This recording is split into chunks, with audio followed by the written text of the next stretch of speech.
రాముని విగ్రహ ప్రాణ ప్రతిష్టలో భాగంగా భద్రాచలం దేవస్థానం ముత్యాల తలంబ్రాలను అయోధ్య రామునికి చేరవేసే రథయాత్ర శుక్రవారం గద్వేల్లోని శేషసాయి మోక్ష మందిరానికి వచ్చిన సందర్భంగా శ్రీరామకోటి భక్త సమాజం ధార్మిక సేవా సంస్థ రథానికి స్వాగతం పలికింది.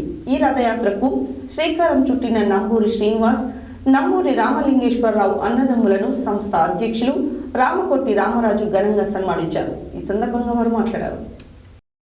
అయోధ్య రాముని విగ్రహ ప్రాణ ప్రతిష్టలో భాగంగా భద్రాచలం దేవస్థానం ముత్యాల తలంబ్రాలను అయోధ్య రామునికి చేరవేసే రథయాత్ర శుక్రవారం గజ్వేల్లోని శేషసాయి మోక్ష మందిరానికి వచ్చిన సందర్భంగా శ్రీరామకోటి భక్త సమాజం ధార్మిక సేవా సంస్థ రథానికి స్వాగతం పలికింది.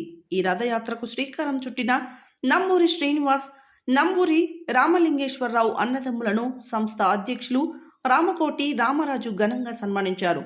ఈ సందర్భంగా వారు మాట్లాడుతూ హిందూ సనాతన ధర్మాన్ని వ్యాప్తి చేయడం సంతోషకరమన్నారు. భద్రాచల రాముని ముత్యాల తలంబ్రాలు అయోధ్యకు అందచేసే గొప్ప కార్యక్రమానికి శ్రీకారం చుట్టడం రామభక్తికి నిదర్శనమన్నారు.